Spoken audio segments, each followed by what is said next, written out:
Well, it was like Bigfoot goat. That was a flying goat. We didn't hear him though. I didn't press got a him. little bit. Yeah, I didn't press him.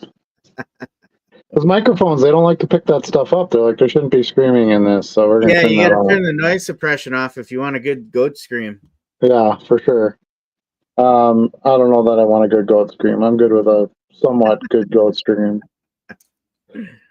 Yeah, well, yo, everybody. Welcome to the Dollar Box live Wednesday night with Charlie, Stu, and I don't know, what's the other one? Vincent Van Goat. Vincent Van Gogh, yes. Yeah.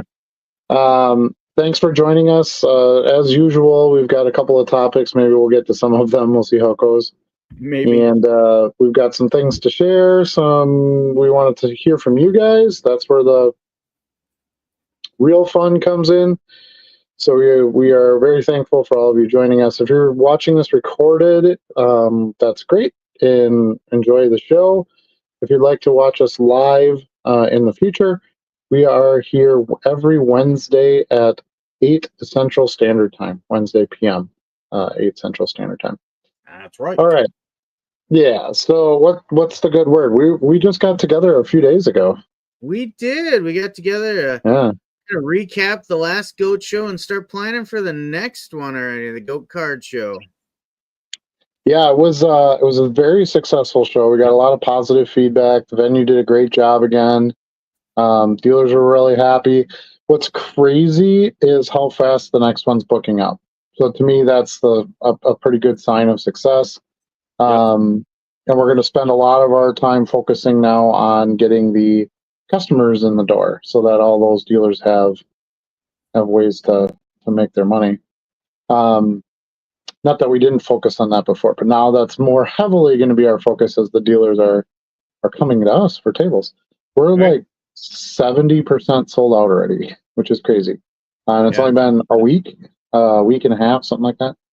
Yeah, and the big piece of that is just the vendors returning right away that booked that first week. They said, hey, we want to keep our table. We want to be back. Can you get us in right away? We don't want to take a chance of waiting too long and then having a problem getting in. So I think that speaks volumes to the experience that vendors are having.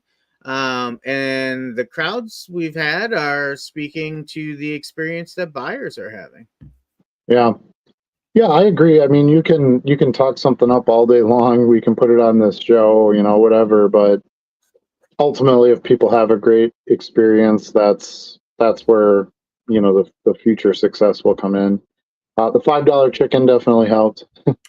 I'm not gonna lie there. No beef tip sandwich though. No beef tip sandwich. So we'll work on that. There's always. I don't think there's ever like a perfect show, right? There's always going to be something where I would have liked some more mats, right? Because it was snowing out, and there's some slick floor by the entrance door. Luckily, everybody was okay, and we did the best kind of moving mats around and stuff. But as winter shows go, that might be something we want to try to increase on. But as far as the big things coming up for the new show, we're gonna do some. Now that we know for sure this thing's going to go and we're going to keep doing them, we're going to order some promotional materials. So we're going to get some things with our fancy goat on it. Charlie and I are going to get some materials for our businesses. And I think it's going to be a lot of fun. You guys will enjoy it. We do have a new promotion we're going to run. And I checked with the team before we came on tonight to see if it was something we could share. And I wanted to share this concept because I wanted to bounce it off of all of our live chat people, since I'm sure many of you have been to card shows, and I wanted to know what you would think of this. So the big thing is, this was an idea I had actually before we even decided to do a show. It was just sort of, pie in the sky, something I thought would be fun at a show. But we're going to do a game during the show, and anyone can participate. And the game is going to be Hide the Goat. So what we're going to do is, or Find the Goat, I guess is probably more appropriate for the name. Yeah, you want we're to be gonna careful with that name. right. So we're gonna have a bunch of little goats that we're gonna hide around the show floor. Um, you're not gonna have to like dig under curtains or open strange closet doors to get these or anything like that. They will be somewhat obvious, right? They're gonna be out on a table or whatever. We're not gonna. Anyway, the point is you're going to need to find one of these goats to get the prize. And you say, what is the prize? So what'll happen is you find one of these little promo goats, you bring it up to the head table where Brianna and Jenny will be likely working, and you present it to them, and they're going to give you a $5 credit to any dealer on the show floor. $5. So you can take it to any table, that you see something you want to buy. It's not an end all be all. You can add to that. So let's say you go to a dealer's table and you buy a $10 item, you pay $5, and then you pay the other $5 in credit. And then for any dealers out there that are watching this, the way you're going to claim your money back on the credit is you'll bring the credit up to us, and we'll pay you the cash for that prize payout. So Your goat bucks, if you will. your goat box, yeah, your goat box. So it does a couple of fun things, I think. It gives somebody something to do besides just shopping the show floor, an extra little incentive, if you will. It helps the dealers because now there's going to be people looking around for these goats that maybe would go to a table that they wouldn't have seen before. And it gives the attendees a little bit of money, right? A little bit of kickoff to make a purchase at one of the dealer tables. And of course, it helps the dealers because that $5 is not going to come out of their pocket. It's going to come out of the show's pocket. They simply have to redeem that credit.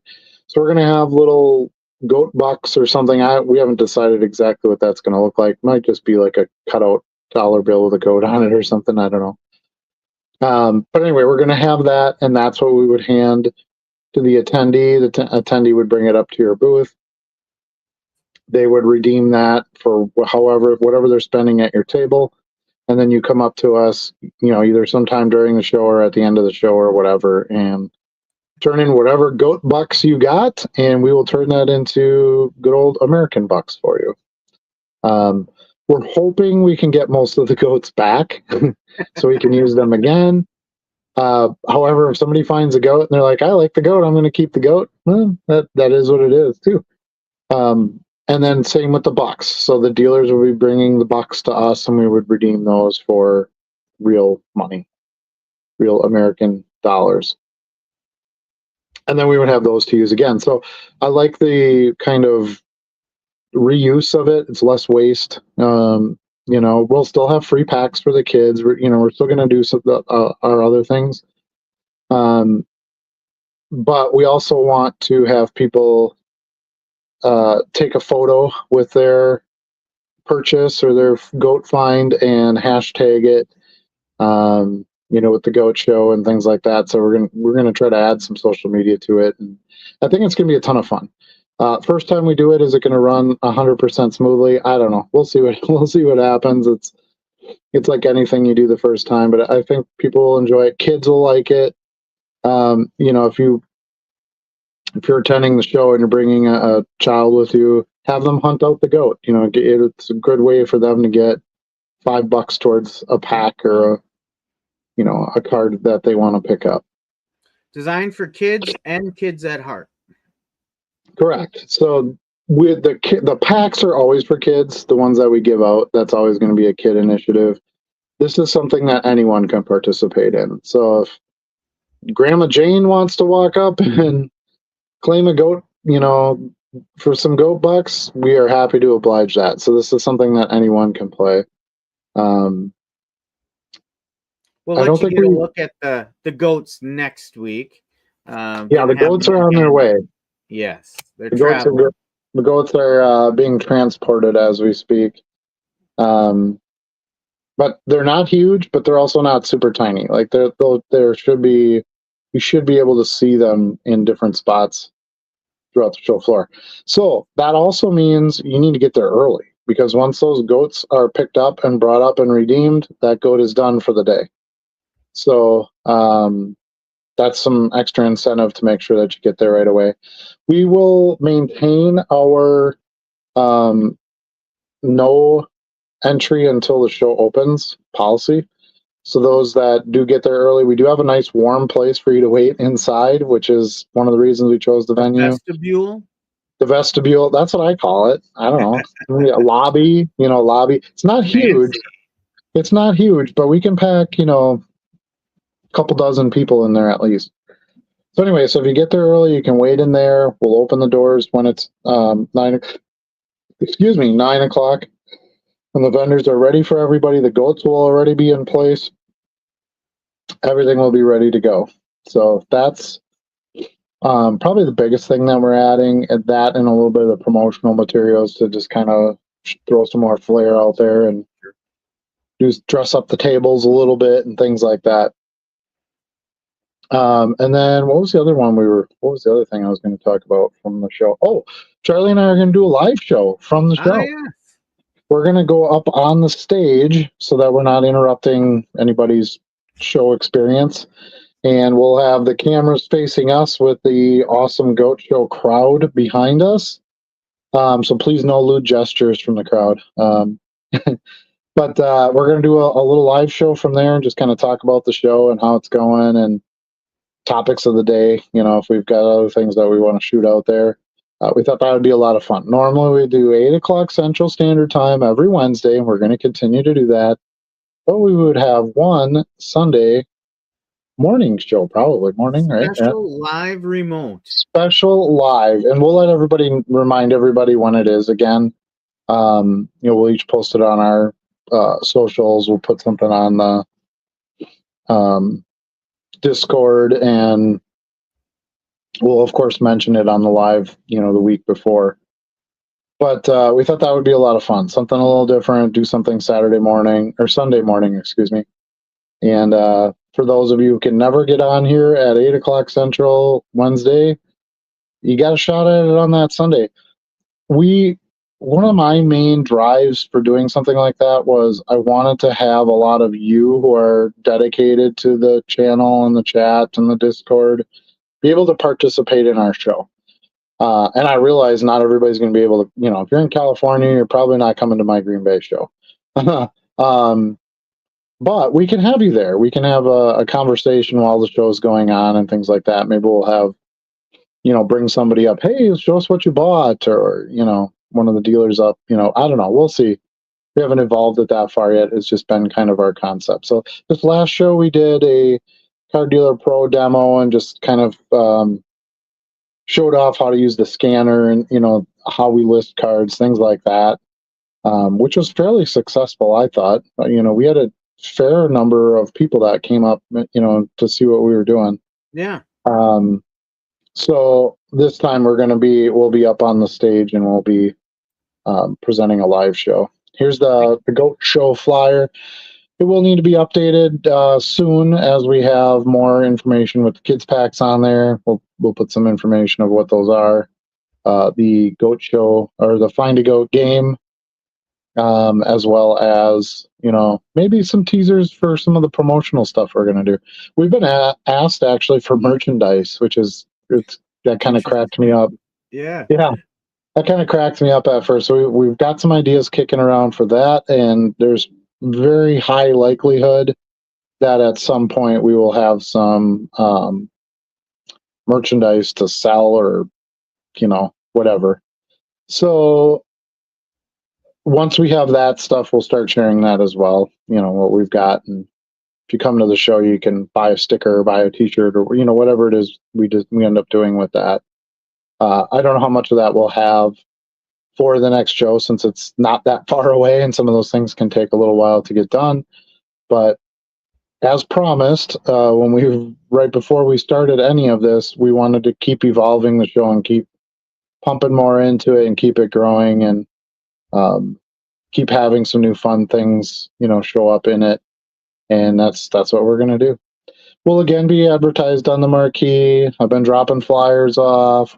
We post regularly in a lot of different Facebook groups. Um, haven't started the promotions yet on the page, but that'll happen very shortly. So that Facebook will sponsor the ad out there for a lot of viewers, and so we anticipate a huge crowd just like we had this last time. We also talked about what about doing expansions in the future? Do we want to add more tables, things like that? We'll kind of feel like this is a good sized show for us. Bigger isn't always better. Uh, so I don't know. Right now, we're happy where we're at. We've got a good number of tables. We've got a good set of dealers. We have some space for the attendees to get around. We have some space for breaking and taking a break and having a meal. And we get a lot of positive feedback on all those things. And we don't want to lose any of that because we want this to continue to be a family experience, not just a card show, but something fun to do. And, your kids can come and have a good time with it. And um, dealers with very, a vast array of different things to sell high quality products. All our dealers do a really good job presenting their best, so that's our focus. That's what we really want to do right now. If things really grow, I don't know, we'll face each day as it comes. But for now, come to the Goat Card Show March 16th. I love this flyer. I don't know, Yeah, I I think do our too. yeah, flyer wise, I think and credit to my wife. This is her baby. She does the flyers. First one was pretty good. The second one was better. This one just hammers it home. So we're really enjoying it. We got our little touch of St. Patty's Day on there with some shamrocks and very legible. It looks like a vintage card or a vintage. I told her it looks like a vintage circus poster. Do you see that at all? Yeah, I could see that. Okay. So it's like, man, those are like all awesome things. Like you can't really go wrong, right? Shamrocks, a goat spitting out baseball cards, a vintage baseball card look, a circus poster type look. It's just great. So, and I love our logo, and I think this helps display it a little bit better.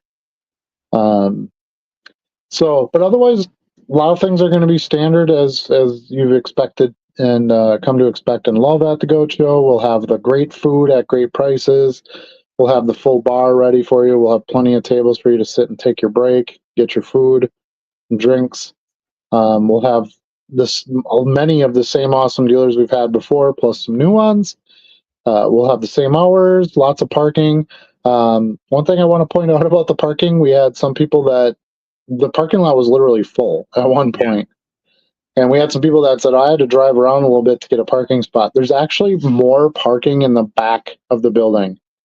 So that's something I want to try to get more information out on before the next show. Like, hey, there's another 25 spots back there you could park. Um, if it's real cold and uncomfortable out, that might not be the best option for some people because you have to walk around to the front of the building. Not that it's extremely far, but not the most convenient. But as if you could park in the front, but at least it's spots, so you don't have to drive around or miss the show because parking becomes a challenge during that time frame. But so it's a good problem to have when your parking lot's full, right? We'll figure that part out and make sure everybody's got somewhere to go. But I think if if some people are using those spots in the back, another 20-25 spots, that should be more than plenty. As some people are coming and some are going and things like that. So that's kind of the take on the Goat Show. I know many of you, can't attend or don't want to attend or whatever the case may be. But we have to start our show with that. Those are big things that like we said, Charlie and I and actually our whole families got together, had some dinner and kicked around some ideas, and we're very, very happy with how things are going. Absolutely. And we just wanted to share some of that with you, and our thanks to all of you, anybody who helps with the show, comes to the show, sets up at the show. um, we might have a special guest setting up at the show too. A pro football player may be there setting up at a table. We do have a table reserved. I just don't know if he's going to be there himself, so I don't want to shout any of that out until I know for sure. He would be there as a dealer. He wouldn't be there for autographs or, as a professional athlete, presentation. He would be there as a dealer, but it'd be fun. So looking forward to that. Hopefully that's something else that'd be fun we could add in. We'll have some great kids packs like we did before. We've got some of the dealers have been fantastic, and they actually want to donate to some of that for the giveaways, which I think is really cool. Yeah, that's amazing. And we're going to have a charity tie-in again. We collected a ton of food, brought a nice check over to Paul's Pantry. They were just shocked. They were like, this is good. They've been really struggling, she said. They weren't getting much. They were getting some food donations, but not hardly any monetary donations. Mm-hmm. And as much as the food is important, sometimes you need a little money to do stuff too. So they are very, very pleased that, it was something we were able to help them with. And it's kind of funny because I had flyers in my Jeep. When I went and dropped off the food and the check and stuff, I was going to do the flyer drops too. And that worked out well because she said, yeah, her son's into Pokemon and, he deals and stuff like that. And I said, hey, well, come to the GOAT show. Yeah. So I gave her a flyer. So she's really interested. And she's like, I'm going to tell them about this. This would be great. So you never know where you're going to get, some new show supporters from either. And we certainly didn't do it for that. We did it, as a community support effort. But hey, we can support them. They can support us. I think everybody wins in something like that. So absolutely. So that would be great. So that's kind of it for the GOAT show. We've updates at this point. If you have any questions or you need help with accommodations, if you do want to come into town and check out the show, let Charlie or myself know, and we can certainly help you with all those things. All right, we're 22 minutes in, so we could actually jump on one more topic here, if you want, or should we get to the chat? How jumpy is the chat? Say hello to everybody real quick, I think. Yeah, and there might be some feedback on the flyer out there too. Yeah, there's a pretty good chunk of chat in here. So let's do that. And we don't want to lose everybody. We want you to all stay on here. So thank you for putting up with our GOAT show promotion at the beginning of the show here. Now we'll jump in and get everybody involved. Peter's here. He says, well, we're waiting. That's funny. I have to say it that way because it makes me, that's the only way I find it funny. Realtor Pete. Right. Where are the Z? Who's the Z? Oh, where are the boys? You have to do it the right way. It's wazza. Wazza. True. Those gents must be chasing down Stu. He does get away from us once in a while. Eesh. He does. Yeah, so there's some time that has to be put into that as well. That is for sure. Barton says, good evening. Did I miss anything? You did not. We were probably a little bit late. Bargain Boxer's here. I don't think we've had Bargain Boxer in a week or two. Let's go. I agree. We're doing this. We're doing it. We were a little bit late on here tonight. I blame Charlie because that's just what I do. But it's kind of hard because sometimes we get on just like a few minutes before I should say we always get on just a few minutes before the show. We try to kind of kick around like, what are we going to do tonight? I usually throw some topics out sometime during the day, or Charlie will add to them. It's a co-op type thing. And then that's kind of our few minutes to sort of talk about what we want to do with the show that night. So sometimes that goes a little longer than it needs to. But one of the things I learned I have a friend who does a lot of live YouTube or live TikToks type stuff. And he said, dude, anticipation is the best part about a live performance. He said, it's all about when is this thing going to start? Right? Because think about your favorite bands you go to see, Yeah. They always have an opening act, right? A warm up and that kind of thing. And you kind of go, okay, well, that's an okay band. I'll kind of get through that until my main act comes on. Does the main act walk right out on stage as soon as that warm-up band is done? Of course not. They got to get you standing, get you having a couple of beers and standing there waiting. And entrance music and big lights and the whole ball of wax, and then you go, whoa, Guns N' Roses, or whoever it is. That's part of it. So we're just building some anticipation. That's what I'm I going to say also about hear that that. we need an opening act. Wow, I think we are an opening act. Yeah. So anyway, that's kind of how it goes. Every week we're going to be a minute or two late, or 8 minutes late. And that's just part of the show at this point. Anyone else not get delivery pickup yesterday due to the cold? No. I had mine.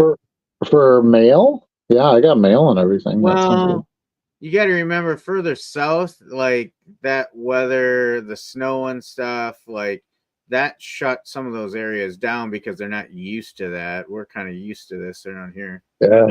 Yeah, we just call that Tuesday. Yeah. Although this year snow, I have a little tally of how many times my plow guy comes, because I pay him at the end of the year, and I want to know how many times I had a plow. Yeah. We've had one. December 19th was the only time we had the plow come. I'm like, this is crazy. That's not even in a down snow year. That's not very normal. So I don't know. But it seems like we've had quite a few years in a row now where snow is not that prolific. We end up getting late snow, if anything, like April snow or something. So yeah. Anyway, to all those of you down south who snowbird in the winters to get out of the snow up here, boo boo, because you're getting hit with it. But yeah, if you're not used to it, stay safe. If it gets real cold, stay out of the cold. We've had to do that the last couple of days. They actually canceled school yesterday due to temperatures. I think it got down to, like, with wind chill, like minus 36 or something like that yesterday. And they don't bring the kids because they can't go out for recess, so they're stuck inside the whole day, and you got to throw them in a gym and stuff, and it's just, I don't know. And then the main thing is just kids that are walking, or buses that come in from a rural route. They don't want kids exposed, to that cold.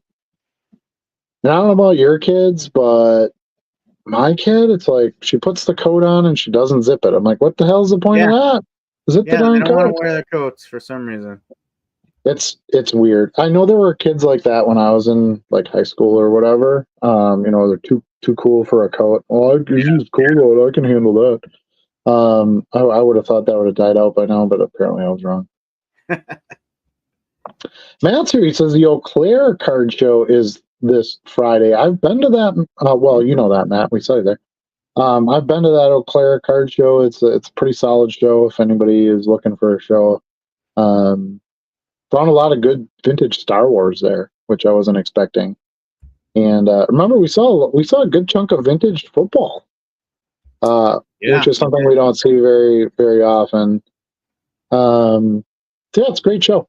And that card shop in the mall, I ended up getting some good stuff out of there too. I got a whole pack of, like, Babe Ruth cards for a good deal. A bunch of, like, the top stickers. Yeah, the superstar stickers, and a couple of cards for my Favre collection I got a good price on. So even the shop in the mall there, card shop in the mall there, is a pretty solid place to go.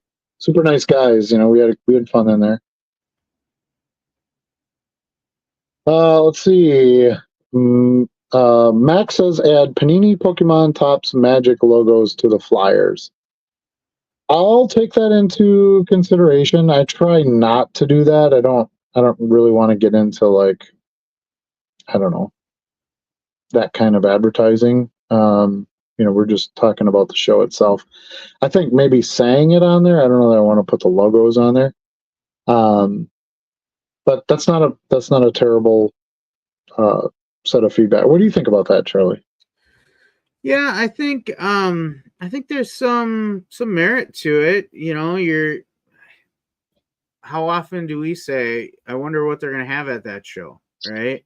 Are they gonna have some TCG? Are they gonna have some non-sport? Or is it all gonna be, 2010 Mosaic basketball?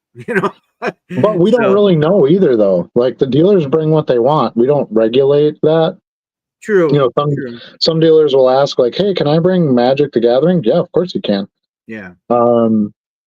But I don't want to put a Magic logo on the flyer and then nobody brings Magic. You know what I'm saying? I think that's the thing where I get caught up with that. Like I guess you'd be pretty safe probably putting like Topps and Panini and a Pokemon logo, but Yeah.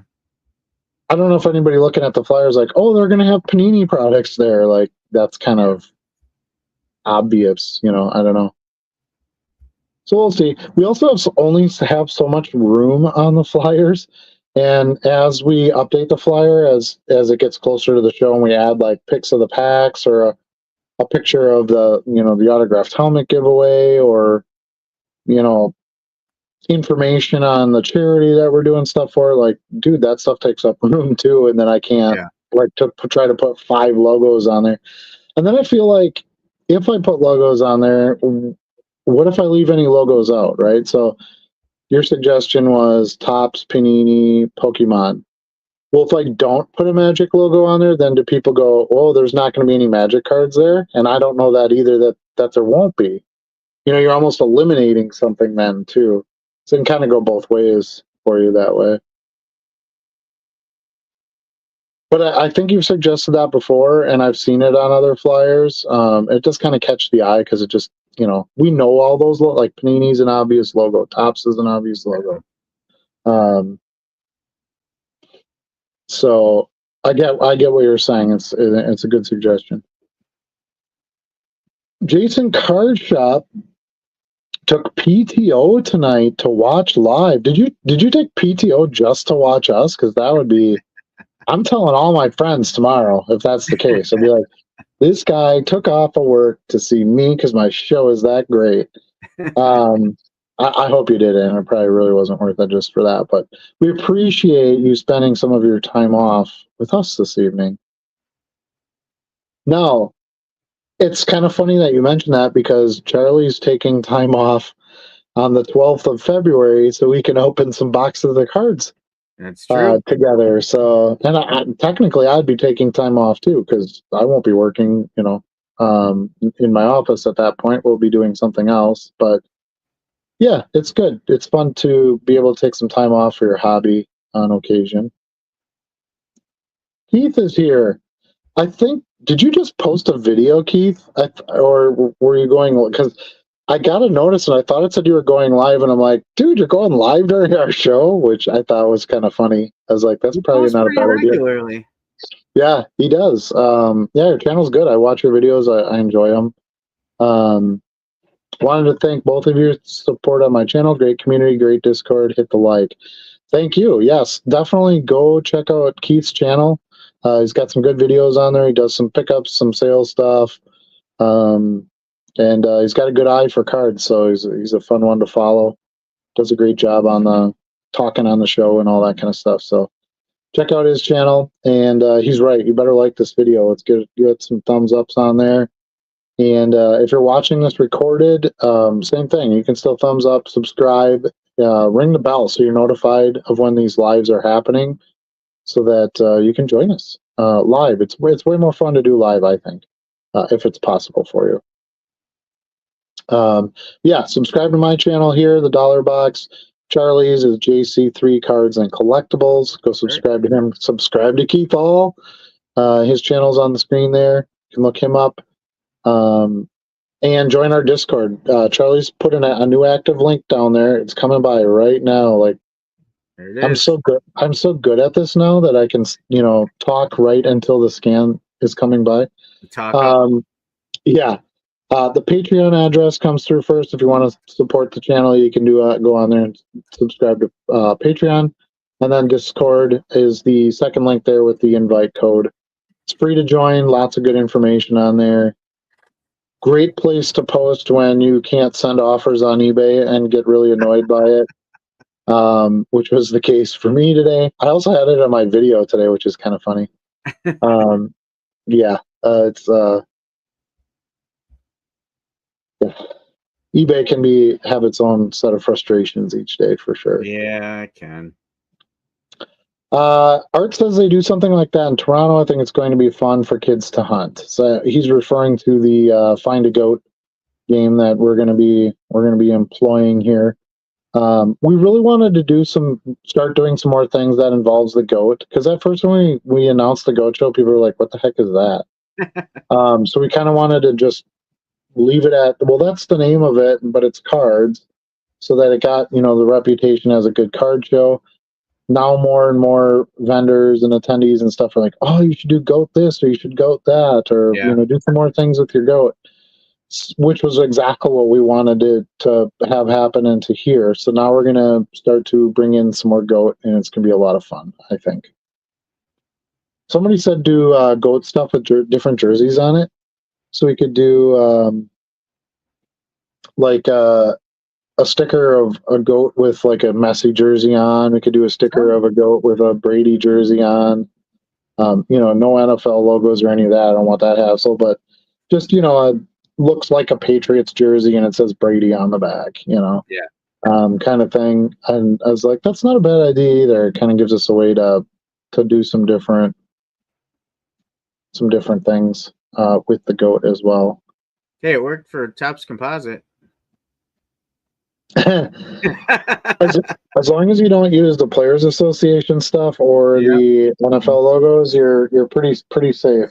That's kind of one of the other reasons I shy away from putting company logos on the flyer, because they're not technically involved with the show or anything, Panini or Topps or any of that. And I've done a lot of marketing stuff over the years, different marketing materials and things, and I just know to stay with my own stuff.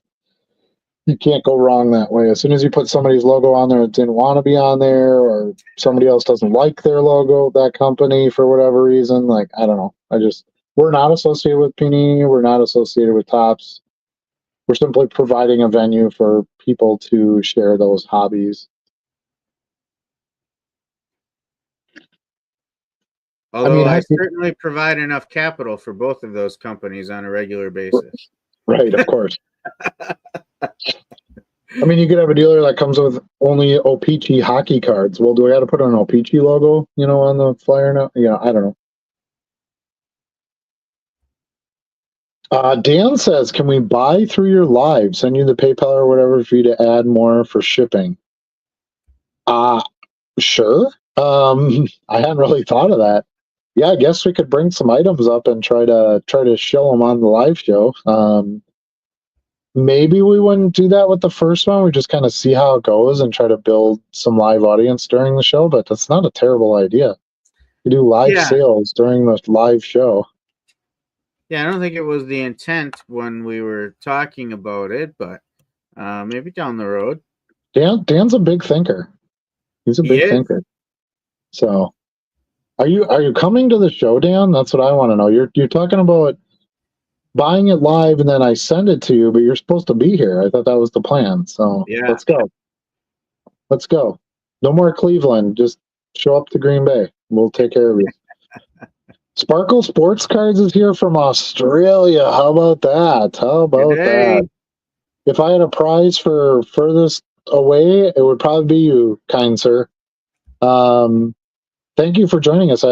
That's fantastic. I appreciate your time. I don't know what hour of the day it is there. Yeah, what time is it in Australia? Well, it's tomorrow. I know that. I think so, yeah. But tomorrow plus how many hours? I think you're a couple hours behind the 24-hour schedule. So you're probably like 6 p.m. or something like that. I don't know. Yeah, Charlie can look it up.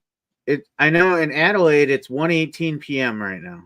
1:18. Okay, so it's like 6 hours or 7 hours difference. Okay, that makes sense.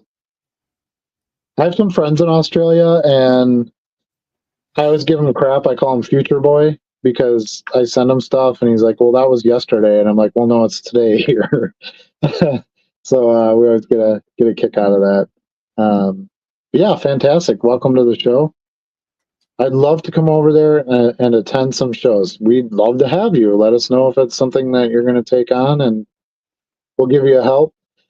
I had gotten contact. I don't think it's anybody that's on this chat here, but I had gotten contact from a couple of viewers that know we're in Green Bay, and they're like, "Oh, we want to come to the March show and then stay for the draft." And I'm like, I don't know if we can put you up that long. So Yeah. we'll help you out, but it would be mainly for the show. The draft is a whole other set of arrangements.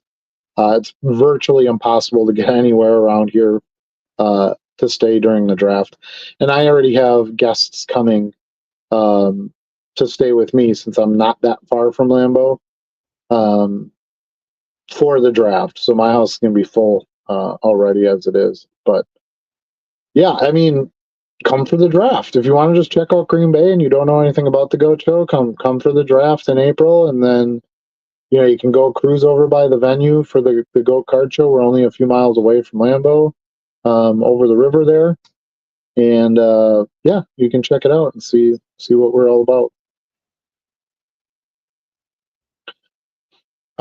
Joe says, "Awesome flyer for the Goat Show. Reminds me of an Allen and Ginter card." There Yeah, you go. exactly. Um, I think that's kind of where that came from. We were kind of pounding on AI a little bit to try to help us out, and went with some like vintage card design type stuff, and that's kind of the shell of it sort of came from that, and then Brianna used her skills to kind of build around it. But yeah, I'm really pleased with it. It's my favorite flyer we've done so far. So we're probably going to stick pretty close to that type of design going forward, I would think. At one time, I thought about doing like a prism design because every year prism pretty much looks the same, in my opinion. Yeah. But just kind of, it would have a border with like, oh, this has like 3 rows of dimples that go up and down, and this has like these lines that come through. That's basically what their border is a bunch of different like etched looking designs, and it did not look good for a poster for sure. No. No. So I think going with more of the vintage card is a better idea. All right. NA Kelly Collectibles is here. He says, "Good evening, guys. Good evening to you as well. Thank you for not calling us gentlemen." That's right. Yeah, and the sparkle's on the other side of the world. So not only does that change the time and the day, the weather's also the complete opposite. So he said 28 to 33 degrees, but he's referring to Celsius. Yeah. Most days, which I think is close to 100, right? Isn't 32 100 Fahrenheit? I'm testing every math skill I have this evening, that's for sure. But yes, it should be pretty warm there this time of year. Isn't You're 32 lucky. Fahrenheit 0 Celsius? Oh, it's the other way around. I thought it was 32 was. Okay, so it's like 70s. That can't be right because it's not hot then. It's hot here. Okay. Let's see. What is? It's 33 degrees Celsius and Fahrenheit. 90. That's 91 degrees. I was close. I said 100. All right. So 33 is 91.4 degrees Fahrenheit. So yeah, pretty toasty there right now. Yeah, it's the formula is F equals parentheses crazy when you see it. C times 9 divided by 5 parentheses plus 32. So it takes the 32 is our measurement for freezing basically, and that's what you have to add on top of the Celsius to Fahrenheit calculation to get the temperature. I don't know. You can blame that on Americans because we took every math system that made sense and we just threw it all out the window and made up whatever we wanted, and it's not good. Have you seen the Nate Bargatze George Washington skit on SNL earlier this year? Yes, I have. They talked about all of that. It was hilarious. Yes, it was very good. And how many pounds should what was it? Or how many miles should it be? No, it's 1.62 kilometers. That's how it shall be measured. Yeah, it's very good. If you haven't seen it, Charlie's right. It's fantastic. Yeah, every discrepancy you can think of, they kind of poke fun at. Yeah, the whole skit is like the founding fathers coming up with our math system, and it's completely ridiculous because our math system is ridiculous. Yeah. All right, I need to get me some. Oh, I need to get some Barry Sanders and John Elway. We see plenty of that. I buy a lot of Yeah. that John Elway and a lot of Barry Sanders. Big hitters around here for sure. The show actually moved to a bigger space at the Best Western. Yeah, I heard that. Oh, We haven't been back out to that one.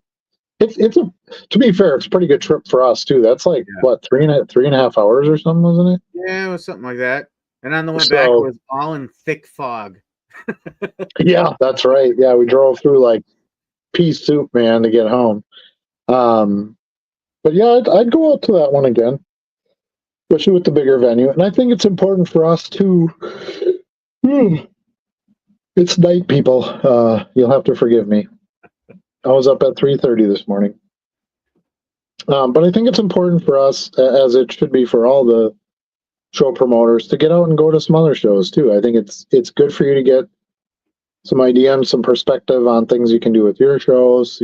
Celebrate the differences between the shows and just supporting each other, right? For those shows that it's a lot of work. It's a lot more work than you think it is. So yeah, I'd be happy to get back out to that one.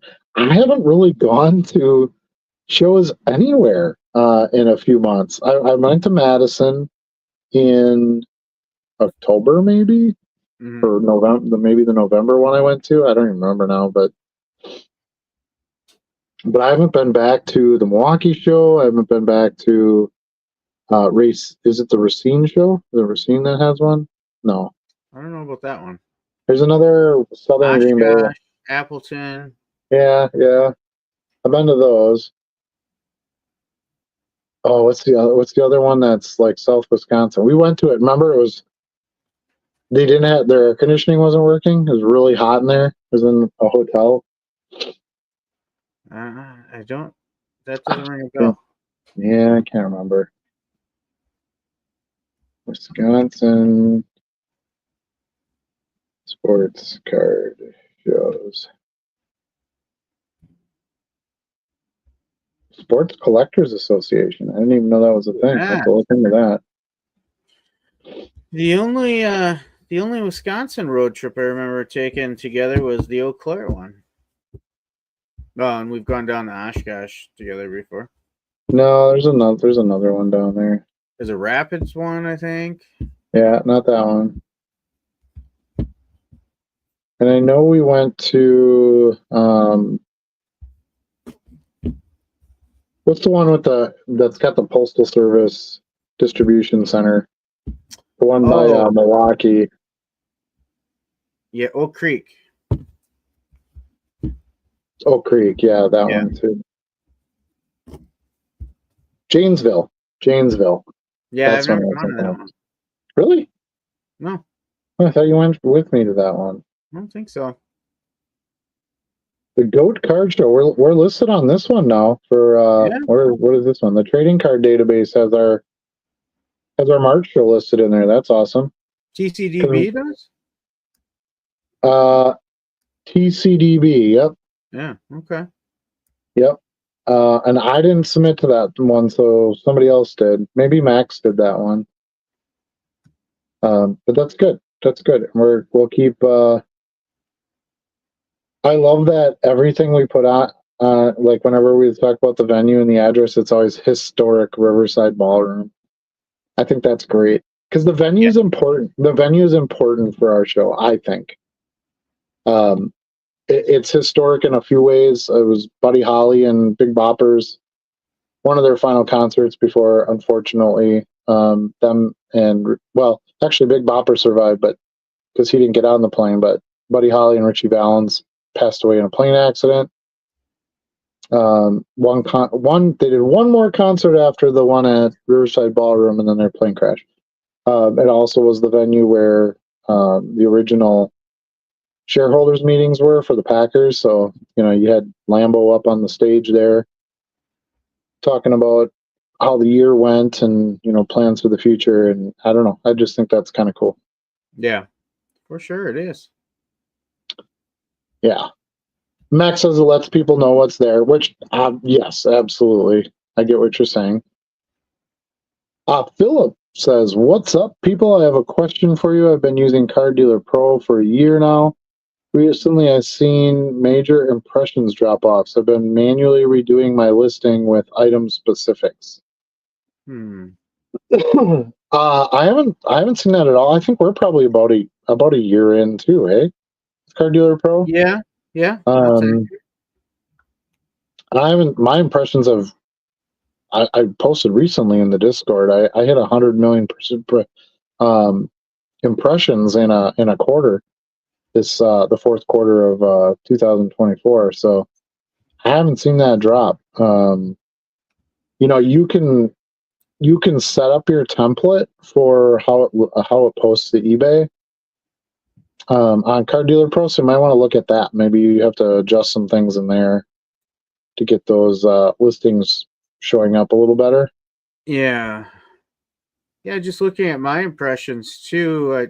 I just went back the past 90 days because it's easy to look at, but I don't really see any drop offs that would be indicative of any kind of changes within what CDP is doing.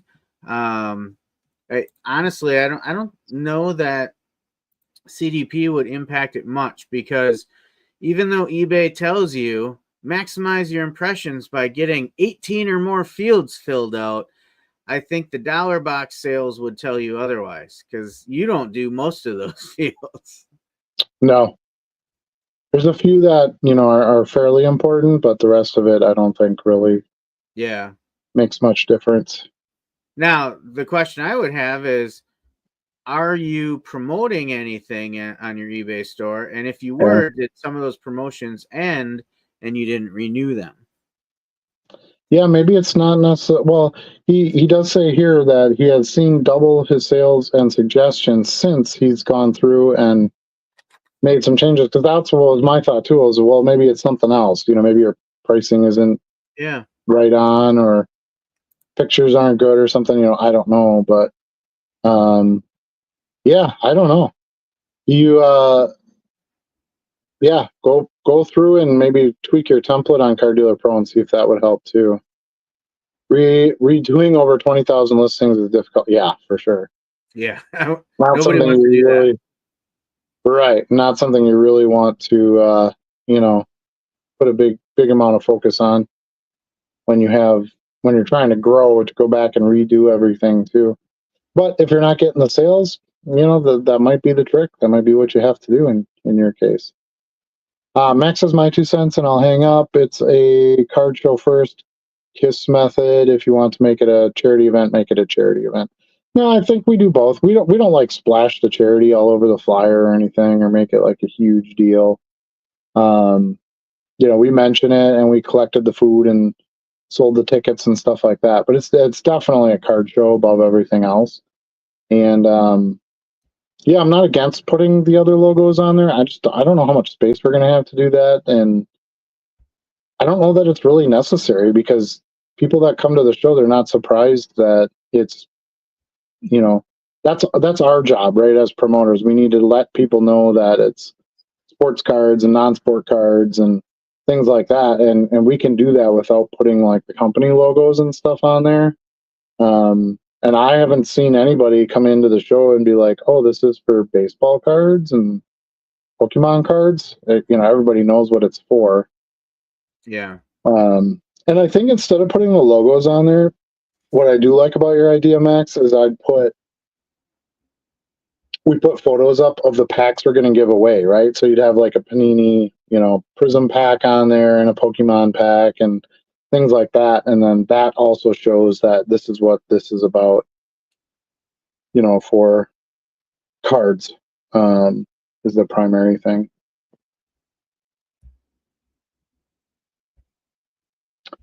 Jason says, I wish I can say yes, but our heat's been acting up. It won't come on by itself, so I just stayed home and make sure our fur kids stayed warm. Yeah, it's real. I got a dog, and got to let it out and stuff, and she's been going out like 4 or 5 times in a day because she's like, I'm gonna go out and just take care of what I got to, and I'm coming right back in. Um, so we've been trying to give her some extra space and make sure that she can go in and out and as many times as she needs because she doesn't want to hang out there. This is pretty darn cold. I Yeah. went did a little grocery shopping with my daughter yesterday. She didn't have school, so we we were coming out of the store and we didn't park too far away, but you know, you always got that walk, right, with the cart to get back to the car and load everything. And I started going like this.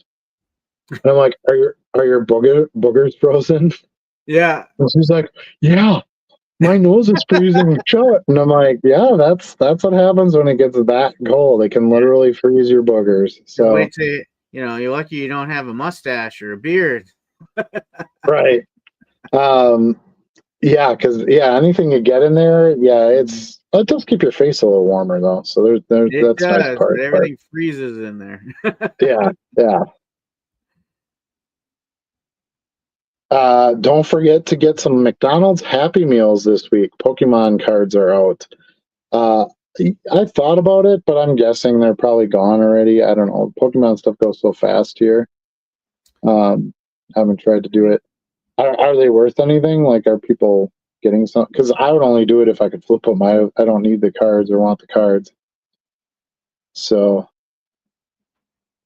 I have one golden goat worth $10. That's not a bad idea. Mhm. That's not a bad idea. Call it goat knot. I don't know what that means. What does goat knot mean? Instead of whatnot. Instead So of what when we're knot? selling, if we sell during the line, If that's what you mean, that is super dad joke right there. Goat knot. Although now it's growing on me and I kind of like it, so we'll see what happens. True, I live in Western Australia. It's 10:47 a.m. there. Crazy. Hello from Quebec City. We got a oh, Canadian in here Québécois. too. Awesome. Hi there, A. Bonjour, comment allez-vous, mon ami? Oh no. Oh Are we yeah, doing French now? I don't know. un peu, un peu. Since the current financial system is not great these days, do you think we will see more interest for low end cards? Yeah, I mean, I kind of anticipated that. That's one of the reasons I got started where I got started. I knew there was money going into the bigger cards, and that would eventually have to come down. So uh, there's always, I feel like there's always activity on low end cards. People still want to collect. You know, maybe they can't buy that one of one Tom Brady parallel, but they could get the base card for $3. So that's kind of what I feel like we help, collectors get to. Um, I don't know. I don't know. It's I think there's a market for all that stuff. There's definitely people that are still buying high end stuff too. So um, yeah, I think the most, you know, normal card buyers or hobbyists, they're probably regularly buying some low end stuff for their collections. I Yeah, have low end stuff in my collection. Card doesn't have to be a one of one gold shiny sprite refractor upside downer in see it inside out type of card that gets on golden um, to be collectible. Those are more, to be honest with you, those aren't even that collectible. They're more investment vehicles. You know, a lot of those cards are being held or being sold or bought by like just larger, people with money investing. right. Roma Lodger, Racine, Oak Creek. Yes, those are both shows. Yeah, I thought there was one in Racine. Yeah, I haven't heard about that one. I went to the Oak Creek. We went at separate times, but we've both been down to that one. Yeah, Oak Creek was okay. I don't remember having like a super good find day there, but No, and I don't like the layout, but I get it. It's tied yeah, with it was very you know, confusing. And I was there with somebody else, and it was like, okay, which room did he go into? Because I couldn't remember. Yeah, I was almost disorienting a little bit. yeah, it's like a maze. Yeah, because there was like one table I went to, and I'm like, all right, I'm gonna go look for this stuff, and then I'm gonna come back, and I'm like, crap, where was it? Um, yeah, so, and that's again part of that side effect of getting to be a really big show, you know. So I don't, I don't know. I like our just big giant room with plenty of space to walk around and make deals, and Yeah, plenty of room in plenty the of room for the aisles. dealers, and yeah, um, our dealers, you know, can have great confidence that they're going to get sales because we're not going to over table it. Hmm. You know, every dealer kind of has their own space of what they're selling, and you know, there's plenty of attendees to buy at all the tables that way too. So 'cause that's the other thing. If you expand and you add more tables, you better add more customers because you know you could potentially reduce sales for the dealers that are there.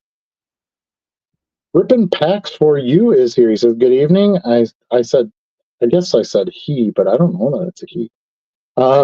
This person says, "Good evening." I say, "Good evening" back. T206 Kid says, "Back to the plane crash. Big Bopper did die in the crash with Holly and Valens." Oh, I thought somebody Correct. survived. Didn't somebody not get on the plane, or did they all Well, crash? a couple of them weren't supposed to be on the plane. Like Big Oh, Bopper and another guy flipped a coin or something like that, and Big Bopper won. So he got the seat on the plane or something like that. It was all impromptu. It wasn't scheduled. yeah, They had all kinds of travel problems. A bus broke down and stuff like that. So they were in Iowa. They were between Iowa stops when Buddy Holly decided to get the plane, and there was room for like four of them or something like that. So yeah,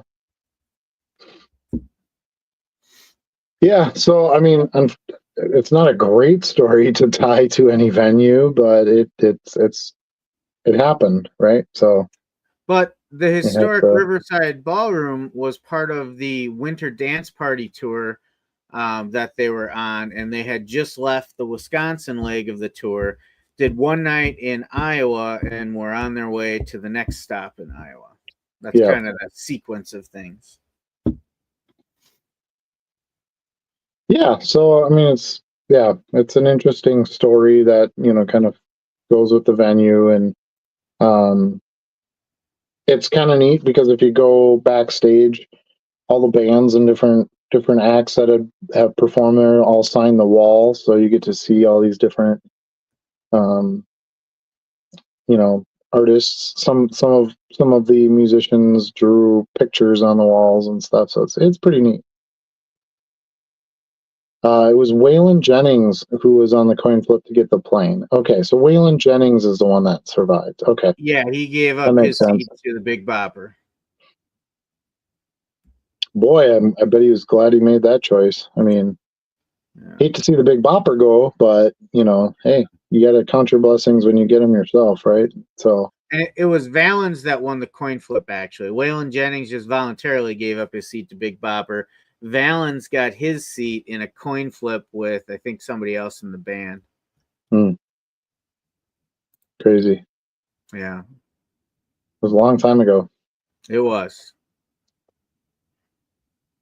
All right, let's see. I think that catches us up for now. Looks like we are caught up. All right, we could go on to our next topic then. Yeah, if anybody else has any questions or any suggestions for the show, we're always welcoming of that. I can't say we're going to use everything. You can't do it all the time, but um, you know, you guys have a lot of experience too, going to shows or setting up at shows, and we want to try to make as good a show as we possibly can. Let's see, what's our other topic? So let's talk some baseball. Okay. I've had some pretty good baseball sales the last few days. And so you can kind of tell, and some of it is like more obscure rookies and prospects and stuff. So you can see it's starting to kind of heat up a little bit for Spring call training. ups and spring training. And yep. So some people are already prospecting on some of that stuff in anticipation that there's going to be some names that pop out of spring training, which there Mm-hmm. is pretty much every year. Um, so that's fun, and I've been trying to list a lot more baseball too because of that. So get your baseball out there. Start thinking some spring. I know it's hard when it's what, 22 below zero or something. No, actually, it's 21 degrees positive right now. Wow, it's a heat wave over here. But yeah, start getting that baseball going, and if you're finding good deals on buying baseball, I think last year, right around this time was when we were raking baseball. We were getting all kinds of 10-cent Otanis and stuff like that. Yeah, that is true. So you've got kind of your final run here now to get your buys on a discount out of season prices, and start getting them on there. So when the season starts hitting, you're ready to go. How's your baseball sales been? Yeah, baseball still is moving kind of regularly for me. Nothing. I sell a lot of baseball in my store to begin with. That's the largest part of my inventory, closely followed by football. But I was just kind of looking at some of my sales, and I think they're different from yours in that, over the last week, I only sold one young kid. Who was it? Victor Scott or Mike Scott, something like that.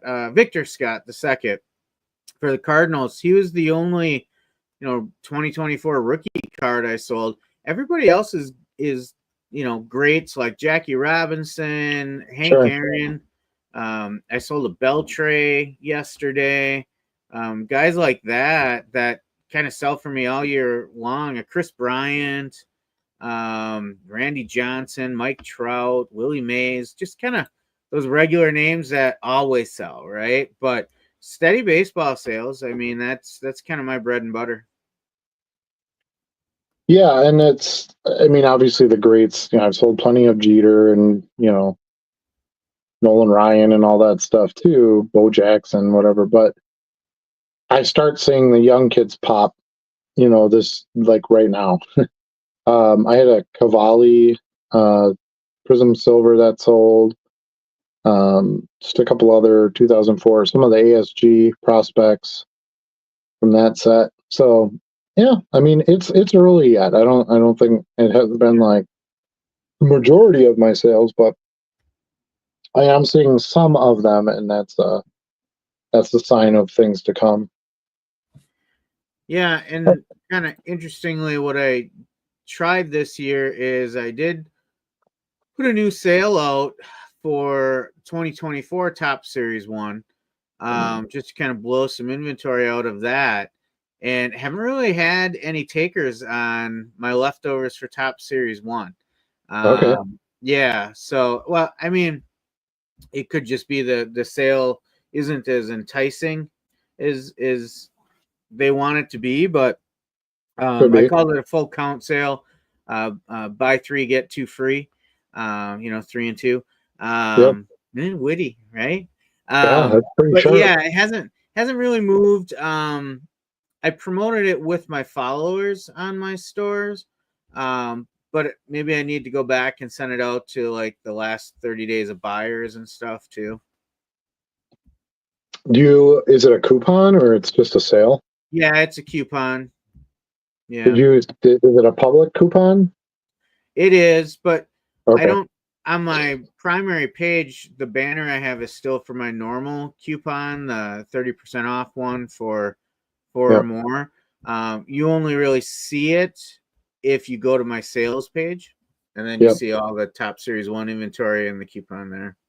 Yeah, it's your secondary coupon. Correct. Yeah. Yeah. Yeah, I mean, again, we're coming into the time where there's more, baseball starts picking back up. You might see a little spike in there. Yeah. Keep that coupon going for another at least month maybe, and see if you can get some of them going.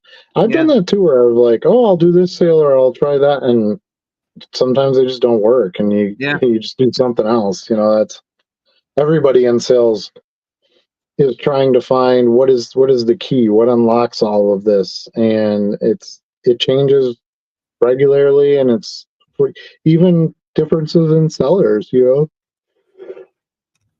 Excuse me, from the stuff you do compared to the stuff I do, and that kind of thing is not always the same. As much as we're similar, we're not the same. So Right. you got to find out what kind of hooks in for you. I think I've got mine dialed in pretty good, but there are times where I want other things to happen or not to happen, and it's just you don't have full control over all of it. Customers Right. are a variable, right? You don't. When I was a stockbroker, I used to talk to that about that with clients all the time too, and they're like, "Well, this company just announced a new drug approval. Why is the stock going down?" And I said, because there's a million wild cards out there. You Yeah. know, everybody's different. You got a million different shareholders. You don't know what's going on in all of their lives. Some of them are selling. Maybe they got taxes to pay, or maybe they got vacations to fund. I don't know. Mm-hmm. Um, it's not what you're doing with the stock. It's what everybody else is doing with it. If they're all selling, your price is going to go down. That's how it is. Yep. So same. It's the same thing with cards. They're basically little stock certificates. Um, if you want to look at them that way, and there's just there's other factors that shop into that, and maybe somebody would have bought a 2024 Topps card from you, but they were in my store and could hit a coupon, so they bought it from me instead, even if it was a higher price. Right. It doesn't always have the clear answer. So yeah, I'm really excited for 2025 baseball series one. I liked the 2024 design better. I think it's one of their best designs they've put out in a while. I like more of a blackish border, at least on part of the card. Mm-hmm. And 2024 really hit that bill with kind of the neon lights look. I don't hate the design for 2025. It's just it's not on my top five or anything. Yeah. And I don't know much about the rookie class. I'll have to do some research on that. Well, we went Uh, through that last week on the show, and it we did, wasn't we anything did. too exciting. Yeah, and I'm hoping that will change. Some names will sort of pop out as the year goes on. But that's kind of the challenge. Now, I don't normally buy wax, but I know Top Series 1 is a decent flip every year. So we're going to try it. We're going to each buy a hobby box or jumbo box, whatever we decide, and rip and list and see if we can get something out of it. I know Yeah. card I know Card Dealer Pro gets that set up pretty quick, but doubtful on release day for obvious reasons. But um, if you can't get it all up, you should be able to have use Card Dealer Pro to help you with that Yeah. a few days in. So, and I think let's see, the hobby jumbo is 3 autos. Is it 3 autos? It was 3 hits, including one auto, I Oh, believe. one. Okay. Yeah. The jumbo box already shows out of stock on Tops. Yeah. To do description, specs. Thought it said that right on the 40 cards per pack. Yeah, I swear when we looked at it last week, it told you right there like how many hits were in each one and stuff. Yeah, because I remember you saying, "Oh, if you buy this one, you get this." And Yeah, yeah. And now I don't see it. It's kind of interesting. The jumbo cases and the jumbo boxes are out of stock on the pre-orders now. There's just hobby case, mega box, and mega case. That's all you can get. The hobby boxes yeah, are out of stock as well. sure, makes sense. People get you have some diehards that they buy their box every year. Yeah. So, but I'm looking forward to. I haven't opened baseball in 100 years, so I'm excited about it. Just to do something different. I'm leaning a little bit more into baseball, so I think it's gonna be fun. 100 years. Pretty close. Yeah. Might be off by a couple there, but pretty close. Yeah, the cards are a little different this year. I mean, I can share this. Show you some of the images. Share screen. Share a window, and boom. There we Here it go. comes. There he is. Yeah. So you see, it's got that curved line coming down through it. That's kind of the biggest design change. Kobe Mayo. So home field advantage. I do really like Yeah, those. I agree. Corbin Carroll. There are some, yeah, what is it, 88 or 89, something like that? That's 1990 tops. 1990, okay. Yep. Yeah. I guess So, 35 years. That would be yeah, 1990. 35 years. Yep. Yep. Yeah. Yeah. Colorful one right there. It's going to be fun. Keith adds too that they're featuring on-card autos in Series 1 instead of stickers, which that's good. Everything should be going to that. Yeah. I pre-ordered a jumbo last week, 2 Mojo packs, 2 Relic style hits, and 1 auto as the layout. Oh, that's right, because we were talking about those Mojo packs, remember? That's right. Yeah. Last week. So you get 2 Relic style hits, which is kind of funny because they're usually not game worn anymore, but Right. so you get 2 Relic cards, an auto, and then the Mojo packs. I think, does the Mojo pack only have 1 card in it? So you get 2. I thought it had more than 1 in it. Like 3? Yeah, I don't know. Yeah. That could be. We'll see. We'll find out, I guess. Yeah. Wonder if you can still get the bundle of the hobby and the blaster. Or is that out of stock as well? Oh, that's sold out too. Yeah. It's okay. I'll support my local hobby shop and I'll go buy a box there. Yeah, exactly. They always feel they have plenty of them on hand when release day comes around. So Yep. one Cool. autograph or relic card per hobby box. So that's the trade-off. At a hobby box, you could get an auto or a relic versus the jumbo, you're guaranteed an auto unless you get And screwed. two relics. Yes. Yes.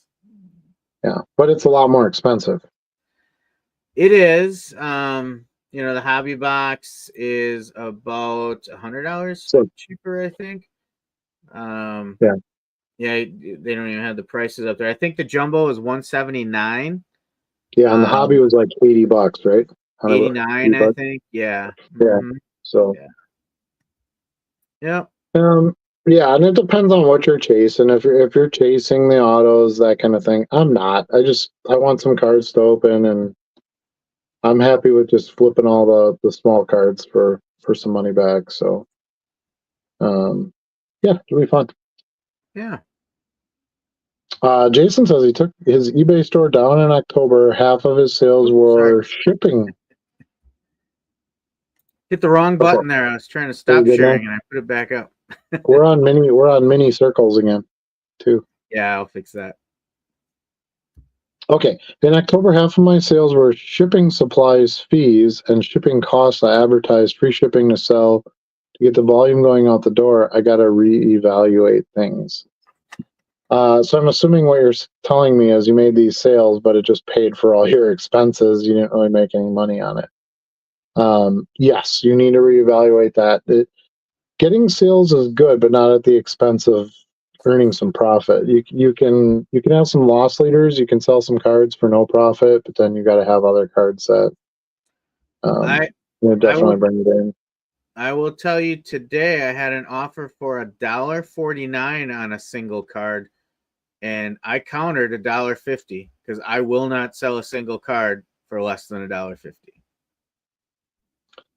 Yeah, you really have to sit down and kind of do some math, and you need to make sure that you're getting those expenses down there. We've talked about that quite a bit. There's many ways to do it, using your quarterly coupon with eBay to get some supplies, using used supplies from your buys, things like that. Those are all things that can kind of help you get out of that a little bit and be able to make some money on the cards. Yeah, but get your price point right too. Like you can't make money selling 99-cent cards one at a time. No. You can't even keep your money doing that. You'd be losing money. So now you can sell a card at 99 cents if you sell 10 cards altogether, Right. because that reduces all those expenses, and you should be able to have some margin in there with the other cards selling.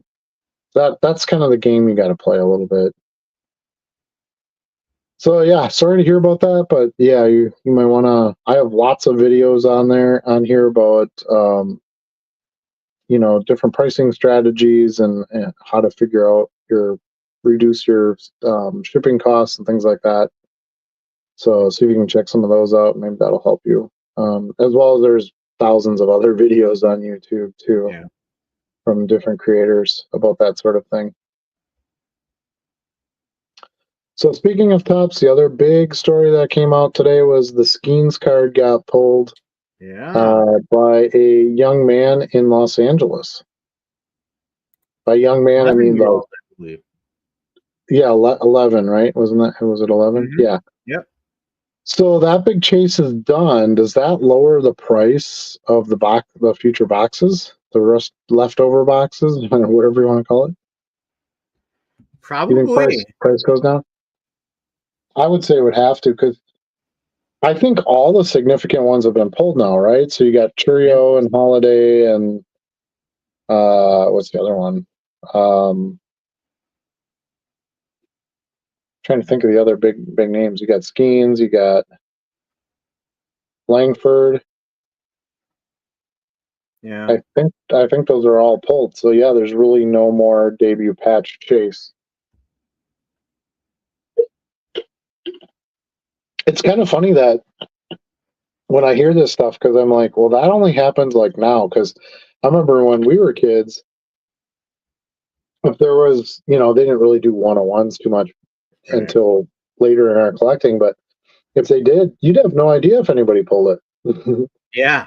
Because there was no, the social media wasn't out there. I guess if there was a news article or something, if they decided to publish something with that. But yeah, this Skeens card could have got pulled, and you could have been buying box after box after box and had no idea. I just learned a few months ago that the Steph Curry 1 of 1 still hasn't gotten pulled, the Superfractor. Oh, really? Yeah. And I was like, there's still boxes out there? Like, I'd be ripping the crap out of those, because Yeah. that's a huge card.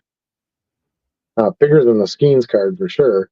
Yeah. So, like, that's crazy. So I imagine the prices of those boxes have come up quite a bit just because that card hasn't been pulled, or at least that anyone knows of, right? Right. That could have been pulled. It could have been thrown out. It could, who knows?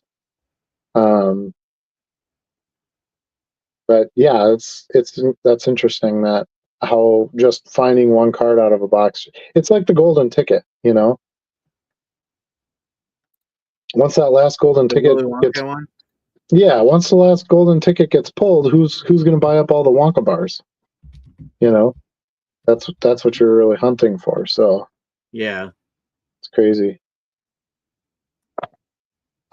Keith says the same thing, featuring on card autos instead of stickers. Oh, that was the one I read. So Four cards. as of January 22nd, which is today, there was an update in Baseball America about the rookie debut patches for 2024. And Jackson Merrill, Merrill, that was the other one. Yoshinobu Yamamoto, and Evan Carter were still out there. Okay. Okay. Yeah, those are decently big names. There's still a little chase left, but not what there once was. I mean, Yeah. that's still a good chunk of the bigger names are. I thought it was pretty cool. A kid pulled it. Just my 11-year-old kid internal heart was like, I would have been over the moon if I'd have opened something like that. That's great. Yeah. So good for him. You could get some decent life-changing money out of that. It's a big enough card for that. I don't quite understand the whole Skeens chase thing because he's a pitcher, but I don't know. That's just me, I guess. I would sell the crap out of Livy that card. Dunn. Huh? Livy Dunn. Yeah, I know there's that too, but that shouldn't be enough to, I don't know. Anyway, I'm clearly on the outskirts because everybody else is chasing it and spending money on skins, but I just don't see it long Yeah, term. Unless he ends up with some kind of Nolan Ryan career, I don't know that you're going to sustain that. You can pre-order Topps Chrome Football. That was the other thing I was going to bring up. I saw the product, looks pretty good. On card, uh, Tom Brady auto is possible for his first ever Topps Chrome on card auto. yeah, So that's going to be the big chase there. It is only on the Superfractor, I believe. So still a tough pull, 101, but yeah. pretty cool. And the hobby boxes are sold out on Tops already. You can just get the megas and the value boxes. Right. Yeah, Topps Chrome Football. I've been waiting for that for a long time. It's got to still be on license though, right? Because it's another year before the license. It it looks like it. The images on the box, there's no logos or anything. So Yeah. yeah, So we got one more year to wait, but if you can get the box cheap enough and have some fun with it. I know there's autos of some players that aren't in other products, just like there was Composite. Although I did really like Composite. That was probably my favorite set that came out last yeah, it year. was fun. Yeah. Good value too. I still buy some out of value boxes. Yeah, heck yeah, I do too. Keith says I know all this because I sorted so much Series 1 at Cards Infinity for the past few years. Yeah, I bet you did. Not this year though. Oh, are you not working with him anymore? Oh no, he retired, right? Wasn't that what we were talking about? I think Cards so. Yeah, Infinity, for those of you who don't know, it was one of the biggest breakers before breaking was like a thing.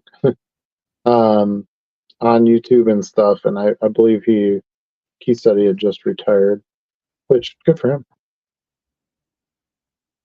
David agrees. He says Yamamoto is left for debut patches, but yeah, not too many left. right. And you might have another breakout player this year because those are all young, young draft picks. So you might have one that kind of pops up and it's like, oh, his debut hasn't been pulled yet, and chase that down. So we'll see. There could be some more spike of interest in there if something else pops up. But yeah, I would Yeah, say for right now, for today's arguments, it would be the big ones would be all done. Yeah, so we've got Topps Finest Basketball came out. Did you see that? no, I don't really look at I basketball too think that much. came out today. Well, I just the fact that it was Topps Finest was what intrigued me. That gotcha. Um, so, you, so you can see they're starting to kind of fire up.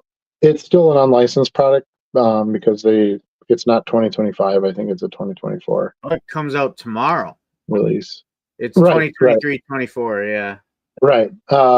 There's pre-release rips that were on today and things like that. But yeah, I think it's interesting that they're kind of putting some of these sets out now just to kind of get the taste.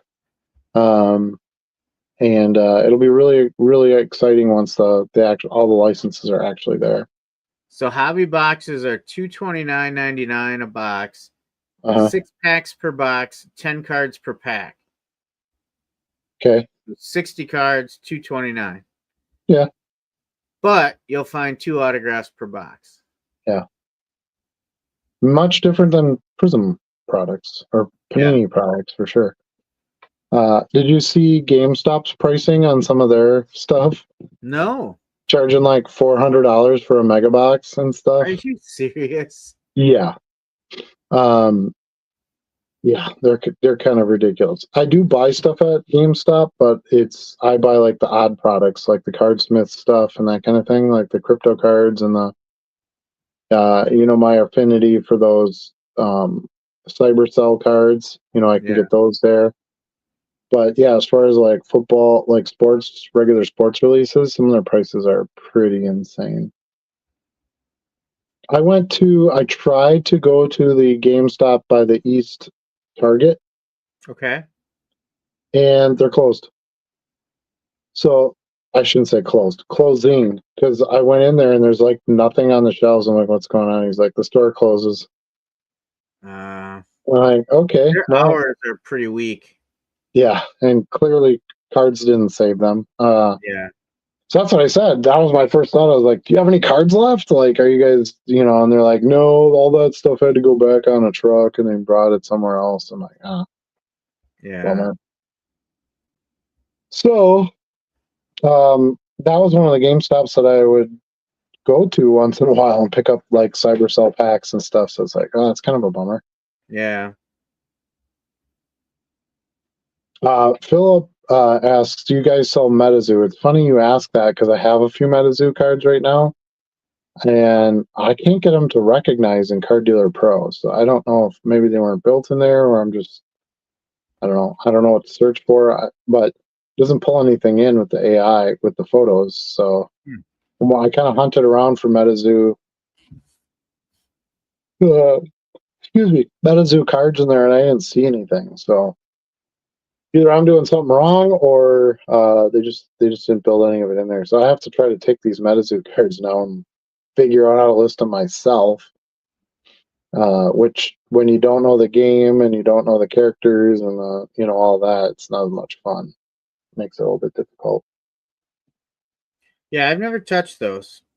No experience whatsoever with those. Yeah, that non-sport box that I bought at Madison, there's like 5 or 6 different MetaZoo cards in there. So Okay. there was also a bunch of Digimon in there, and I'm like, I don't know anything about Digimon, and I was like, I scanned those in, and I got some of them to be recognized with Card Dealer Pro, and the rest I just kind of filled out myself. But I've gotten a lot of sales out of those, so Yeah. you know, you don't have to just do Pokemon. You don't have to just do Magic because those are the big ones. There's other games that do sell for sure.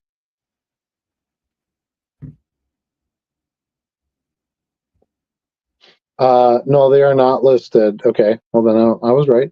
I have a lot of Star Wars, TCG, and Dragon Ball Z stuff that is listed in Card Dealer Pro. Yeah, I would think pretty much all Star Wars stuff. I would think would be in there right away. Um, Dragon Ball Z, I don't know much about. I mean, I know they're pretty big. At least were. I don't know if Dragon Ball Z is real big right now, but it was for a while. So I could see that, their stuff getting listed in there. But One Piece was in there. I did some One Piece today. Obviously, Pokemon's in there. I did a little bit of Magic. That was obviously all in there. I have a few MetaZoo. What's the other one? What's one other game? Can't remember what the other game was. Oh, Lorcana. I had some Lorcana, Lorcana. And that stuff's all in there. So I was able to scan just about all of it. There's a few like strange sets that I didn't know anything about.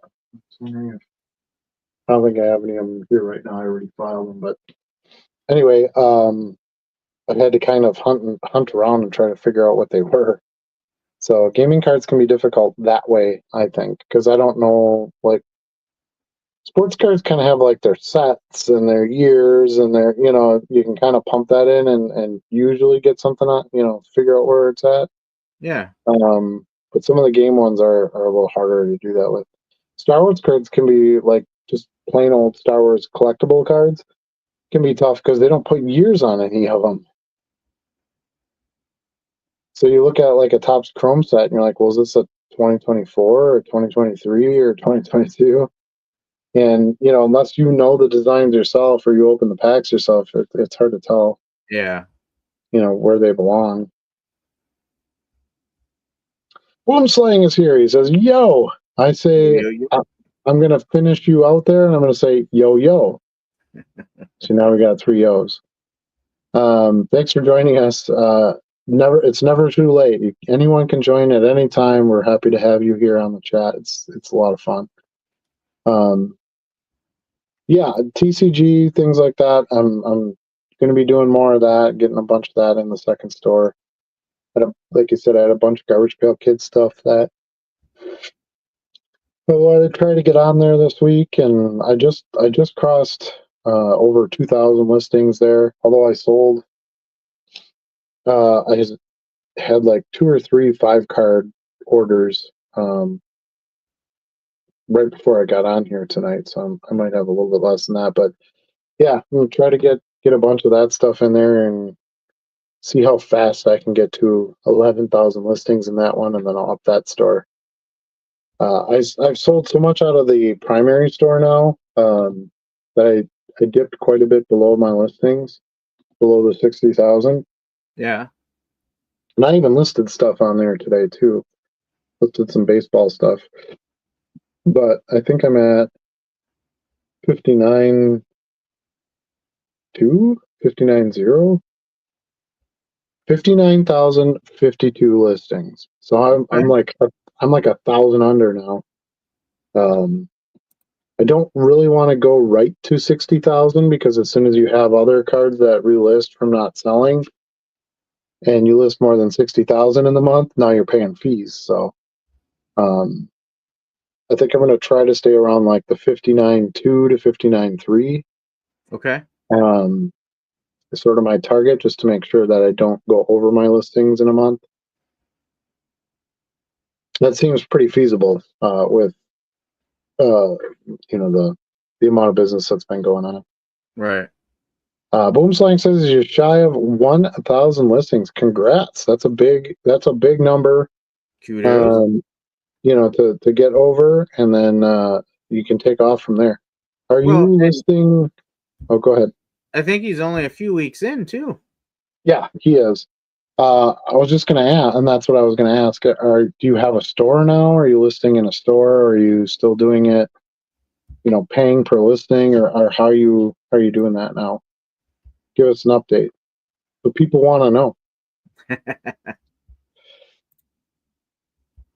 So those were my topics today. I was surprised we actually did get to all of them. We Some, did. sometimes it's iffy, but it seems Well, like most of the time it's iffy. yeah, right, exactly. So I'm proud of us. We got them Oh, in. wait, we did miss one. Which one? I knew it couldn't be that easy. Oh, the storage solutions. Yeah. I skipped right over that. Yeah, and I kind of threw this in there mainly because of what you sent me today. Charlie found some storage material for himself. Why don't you tell us a little bit about that? Yeah, I finally found some fire resistant storage options that I was able to pick up. So I can share kind of what I'm using. So you've all seen Adam's before. He's got the large stand cabinet. What I found is the single 2 drawer segments of it. So I've got 4 of these set aside for me right now at someone relatively close. And they've got a few more once I get there. If I like what I see, I'll probably, look to just clear them out. But they're stackable. You can kind of see there's little indentations here where they stack on each other. Mhm. So I can move these around pretty easy and put them wherever I want. If I want, I can build a little trolley stand to stack them up on, so I can put them on casters and move them around. So that's Adam, you've been doing that for a while, and I think it makes a lot of sense. Like I look at my inventory right now, my listed inventory, and that's not a small amount of money. Now, yeah, that's retail. But what am I at right now? I think 12,743 listings. That's a little over 40,000 in estimated value. Um, to not have that protected in something, should something happen, is kind of risky and certainly helps the insurance premium if you can have something a little bit of it. We say fireproof. Nothing's really fireproof. It's fire resistant is more accurate. Yeah. Uh, so I've been on the hunt for a while. Last year, you introduced me to this, and honestly, I just wasn't finding anything within 5 hours to go get for the longest time without it being pretty new. And if you ever look up like a fireproof cabinet, brand new, they're anywhere from $6,000 to $8,000. for a full Yeah. size one, 5 or 6 drawers and stuff like that. So I knew I definitely wanted to shop the aftermarket for that. So it takes some patience, kind of looking around for what seems like the right thing for you. These ones look to be in good enough shape where I can clean them up and put them to work pretty quickly. Yeah, and I mean the ultimate requirement is that your cards will fit in it, right? As long as Right. that happens, you can kind of go with anything. Yep. I like I like the cabinets because I like to be able to just pull the drawer out. Mhm. Now on yours, you can pretty much do that too. You just have Correct. to figure out how you want to stack them, Yep. or where you want to put them.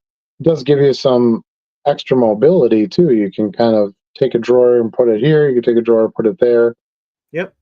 Versus a cabinet's all got to go in one place. But no, I think it's great. Now, it'll be great to see how it works out for you, and if you can get more, that would be great because a couple drawers unfortunately doesn't hold too many cards. Yeah, yeah. So the four of them, essentially I think I can make it work like a 4-row box each drawer. Yeah, And so it's a little bit less than the monster boxes I have. And the dimensions on these, did it have the dimensions here? I know I looked at them. It might have been on somebody else's listing with the same product. yeah, Um, but I want to say they're like 18 and a half, something like that. Like they're a little bit narrower than a monster box. They're pretty much the same height, and a little bit shorter in length. So, but I still think I'll be able to get a few thousand cards in each one. yeah, absolutely. Yeah. Yeah, and you're sticking with the bagging system, I assume. So you're just Yes. putting the bags in there as you Yes. go. Mm-hmm. Yeah. You could also kind of turn those, if you can get enough of them, you kind of turn them into a cabinet in a way, right? You just Right. Exactly. make a decent base for them and then just kind of keep stacking them up. I don't know how many it would be able to hold, if it would have a problem after you stack so many of them, but I guess you'll Yeah. find out. And that's where I'm like, I think I'd have to build a sturdy base. Yeah, If I I agree. am going to stack them up too high.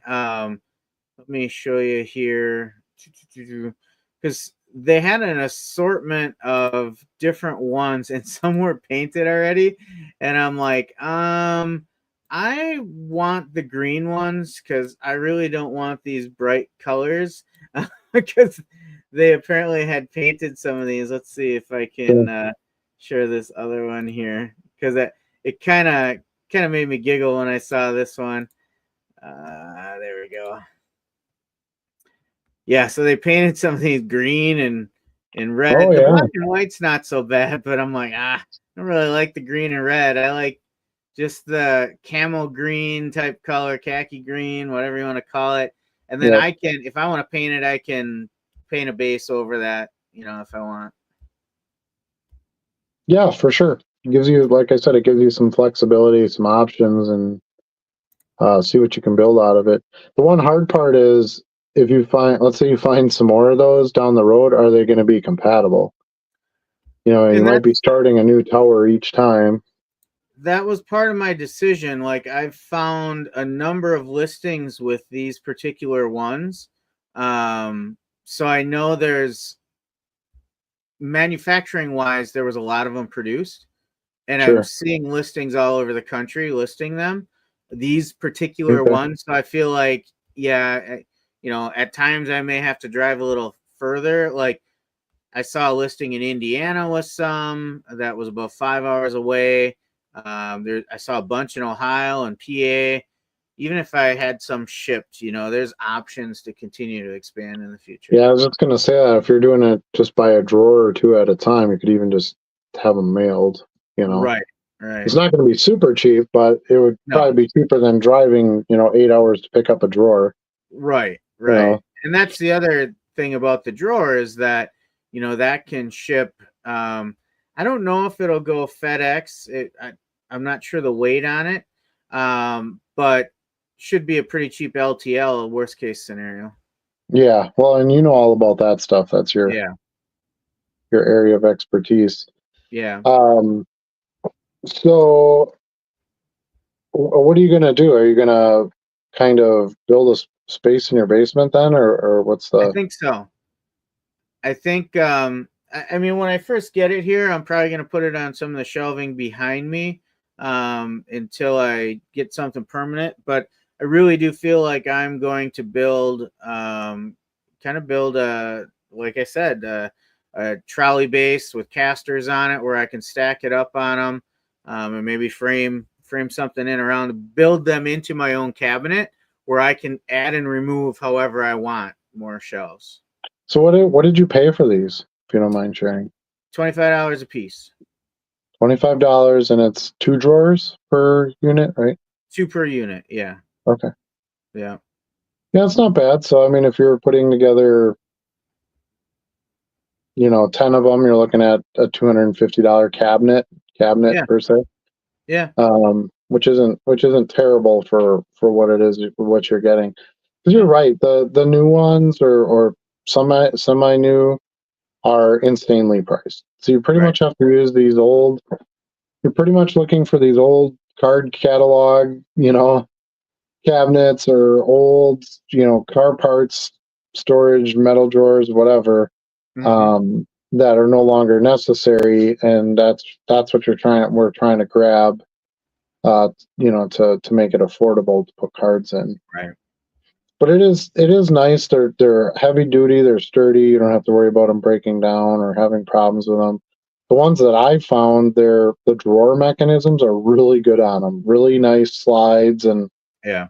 you might get some squeak. If they've been sitting out for a bit, you got to oil stuff up a little bit. But they work great, and yeah, I can't say enough positive things about it. Pain Yeah. in the butt to find. They do cost some money, and they're a terrible thing to try to haul and move. Yes. You only Yes. want to try to do it once if you have to, but after that, they're just perfect. I can't imagine using anything else at this point. Yeah. And that's the other thing too, as I thought about it, I'm like, well, you know where my card room is. I've got a flight of stairs down into the basement that is Yeah, fairly steep too, to get a full size cabinet in. So getting this in sections, actually to me, it works pretty good for me. Gives me options. So I'm, you can find the wooden ones pretty easy everywhere, but yep, that does you no good in a fire, right? yeah. And I still think on something where I'm literally slinging these drawers open, throwing these drawers shut. I'm doing that all day long. Like wood stuff still breaks down. It Yeah. dries out. I just didn't want that. I knew there was metal ones out there. I knew there was plenty that people were going to be want to get rid of because they don't use card catalogs and things anymore, or police station, file cabinets and stuff. Um, I knew if I looked a bit, I could find something. Now, this Yeah. last one that I bought, I paid 125, I think, for it, which is a pretty good price. It's Hmm. 10 drawers, 11 drawers, 12 drawers, something like that. I don't have to count them, Yeah. um, but I had to drive a little bit for that one. The Right. other ones I just kind of stumbled upon at a resale shop in town here, and it was from the old um, police department, the sheriff's department, Yep. and they had used it to keep different, case files in or whatever. Um, and I think I paid. Well, I still got a sticker on it, a price sticker on this one. I think I think those were 125 a piece too. I'm gonna go check. Hold on. Yeah. Yeah. And these were, like I said, relatively close. It's about a 40-minute drive for me, 45-minute drive at most to go pick them up this weekend. So that is nothing to me. I wasn't really looking forward to taking a 3-hour drive someplace to pick one up and then Yeah, have it be 300-400 pounds too, and so I think this will work out nice. yeah, it's definitely a solution above using 5-row cardboard boxes. Right. And you'll still have those boxes. You could use them for something else. Store Yeah. commons or your dime box stuff or something. Hmm. Um, But yeah, all your true inventory and all that. I mean, can you imagine like if you had a whole box that got wet or something? Right. You won't have to worry about that kind of thing. And that matters, and I think so. It does. So, is there any other storage solutions that you can think of, or that anyone in the chat can think of that would help improve what we're trying to do? Uh, One of the things I want to do with the new cabinet that I got, and I haven't done it yet, I haven't really set aside the time to do it. But I want to take all my inventory that hasn't been listed yet and put those in the metal cabinet too, Yeah. so that when I'm listing, I can just go grab a stack of cards or put together a little box of cards and bring them in the office here and scan them, list them, whatever, and just kind of keep converting that cabinet from a non-listed file system to a listed Yeah. system. And I'd know if they were listed or not pretty quickly anyway, because they won't be bagged. Right. So even as I'm filling that cabinet with bagged cards, it's not gonna confuse me or make that a challenge. They would still be just the loose cards that I would be grabbing, that need to be scanned. Then I could, in theory, get rid of all the 5-row boxes and all that. That's what takes up room. And or what I'd probably do is just save my 5-row boxes, and I'll just keep them for when I do the kids packs for the mall and stuff. Mm-hmm. Uh, and just do it that way. I would just set those aside empty, and I would just keep filling those up, when I'm making the packs. Yeah. That's kind of my theory on that, or what my idea was for how to use that cabinet, at least for now, because I really thought these first two cabinets, like I would fill those up, and then I would just have to go to another cabinet right away. But I sell so many cards out of there at a time now that I can keep pushing the bags forward, and I very rarely, even if I've hit the scanner hard or something and made a bunch of bagged SKU packs, I'm barely pushing those cabinets forward, Right. at this point, because it's just with so many cards in there and just so many selling at a time. So you list 1,000 cards, you sell 1,000 cards. Like you're not gaining in the drawers, right? So Mm-hmm. um, so that's kind of good. It sort of left it open for me to be able to use the other cabinet for a few other things if I want. Still be fireproof or fire Fire preventative or whatever. resistant. Whatever. There you go. Um, and sturdy and all those kinds of things, off the floor, not in cardboard, all that kind of stuff. It would have still allowed me to do that without necessarily having it to just be because the store was expanding. Right. So yeah, I'm happy for you. I'm happy you got something. Hopefully it works out really well. You'll have to let us know. Yeah. And And even when I did find, some of those full size cabinets, at a distance, they were asking, $400 or $500 for them too. So yeah. Then you got to figure in your gas too, right? So if yeah. you're going to like Indiana and you're driving 8 hours, I mean, that's a couple tanks. Mm-hmm. So, now you got 120 bucks in gas, Right. plus your time, plus, hauling everything back and forth. Yep. Um, when I drove 2 hours or whatever it was to get this last one, well, that's not that bad. You're looking at 30, 40 bucks in gas total. About half of my day, about a half of a day to, Right. to get there and back, which was reasonable for something that's that important in my Right. business. That piece of equipment is just as important as my laptop, my printer, my scanner. You really need all those pieces, I believe. And I know there's plenty of resellers and dealers and stuff that just operate out of the cardboard boxes, and there's nothing wrong with that. Mm-hmm. Um, but I'm more like you. I'm more, well, what happens if, what happens if, what happens if, and I don't have to think about that. And just drawers to me have a ton of value in what we do. You stack up all those boxes and they're not in drawers. Like, how are you going to get to them? Yeah. I've seen some places do, since basically the topic is storage here. Another way, how I've seen people do it is they have those really shallow metal shelves, Okay. So basically, the shelf is just tall enough for a 5-row box, for a Mhm. box. So you would just have one box on each shelf, right? Going all the way up. First of all, that's a lot of metal shelving. Yeah. Uh, and second of all, you still have to slide the box forward and pull the top off and do all that. Um, that cuts into your time pulling your orders and stuff. I know the bags do too, because I hear that all the time. Like, oh, it takes you too long to do the bags. You should just put them in a drawer loose, blah, blah, blah. But it saves me on so many other things. So time matters, but so does organization. And um, when I have, whenever I sell anything out of the non-skewed drawers and I got to pull out stacks of cards to find what I'm looking for, hate it. The cards slide, and you'll Yeah. find this pretty quickly in a metal cabinet because they're just gonna the metal cabinet will reject those pieces of cardboard all day long.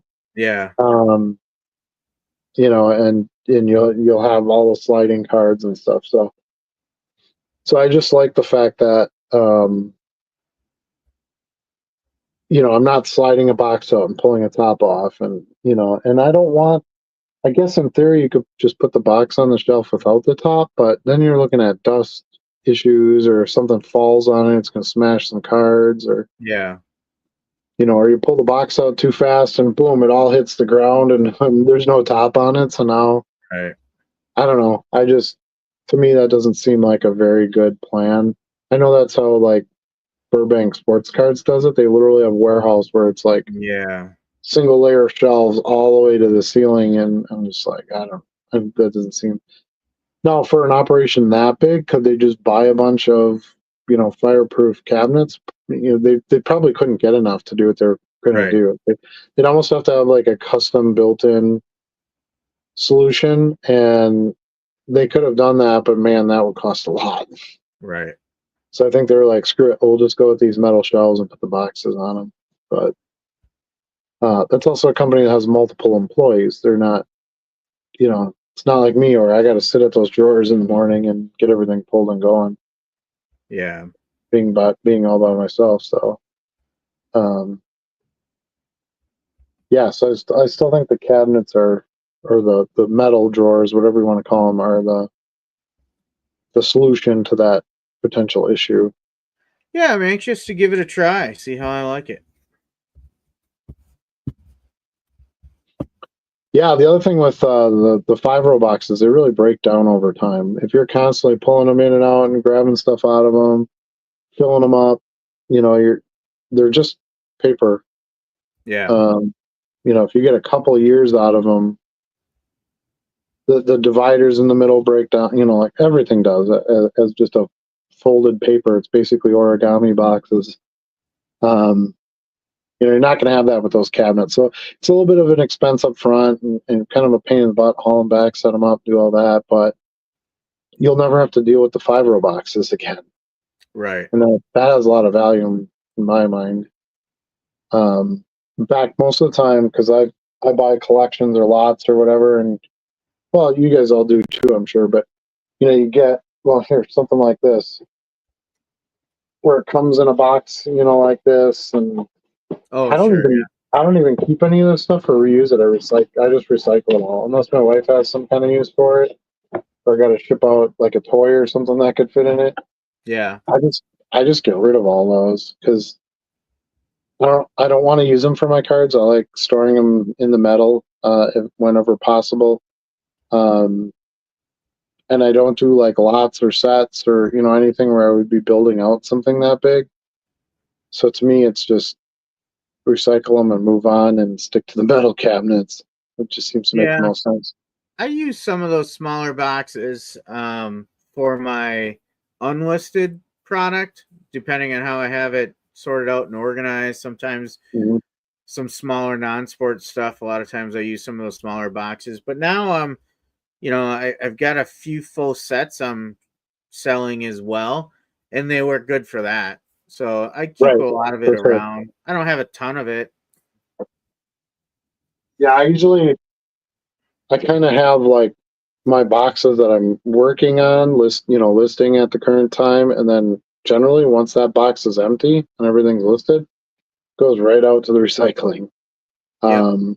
The only ones I will ever hang on to is the 5 rows because I need them to transport those other packs. But everything else is just more cardboard that keeps piling up, and I'm not going to use them. So Yeah. You were you were talking about baseball earlier. We talked a little bit about baseball sales, and like I was saying, here's another baseball sale for me, another Hall of Raleigh, Famer. Like that's the nice. kind of stuff I keep moving, right? Like it's the known names. Yeah, I just had a couple of decent Brewers sales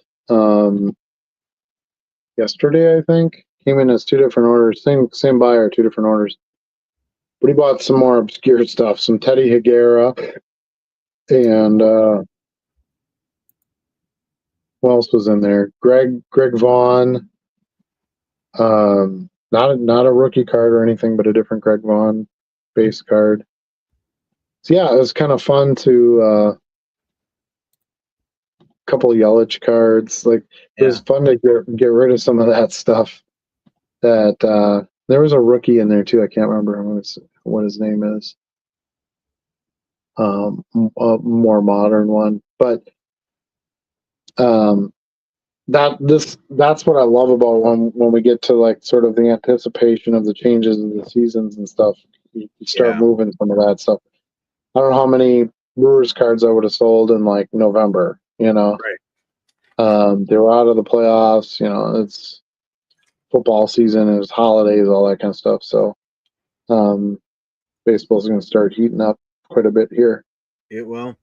But I would say still the legends sell the best for me. I had some Reggie Jackson sales recently. I had some, Mickey Mantle, Babe Ruth. Those guys always sell. Yep. Uh, Mattingly, Pete Rose. Like baseball has so many greats that you can literally run most of your business just selling baseball greats. Yeah. You can. Well, my friend, I see we're past the 10 o'clock mark, and I can tell you're Yeah, pretty tired tonight. I'm feeling it. I don't know why. Well, I had a big weekend this past weekend. We were out of town. You did, yeah. Went to a professional soccer game. I had 2 little kids with me. We were at a water park, sleeping in a hotel. I drove. Yeah. I was the driver. Yeah, and I think it's caught up to me a little bit here, and I'm fading away. So I'm gonna hit the sack. I got to take the dog out one more time, just again because it's cold, and make sure that she gets everything out before she goes to bed, and Carry her out because she's like, then I I'm can not go. going out there. It's too cold. She does kind of look at me funny when I open the door, like, what do you want me to do here? Like, I'm not going Yeah. out there. Um, but she's a really well behaved dog, so she's just like, all right, I'm gonna go out. I'm going 10 steps off this sidewalk. I'm gonna take a leak, and then I'm coming right back in. And I expect a cookie. And that's kind of the unwritten deal, and it seems to work pretty well. So we just keep it going. But all right, any parting thoughts or anything else you wanted to share this week? I think I'm good. Just to say peace out. Take care of each other. All right, and remember, you can't sell what you don't list. We'll see you all next week. Thank you so much. See you soon.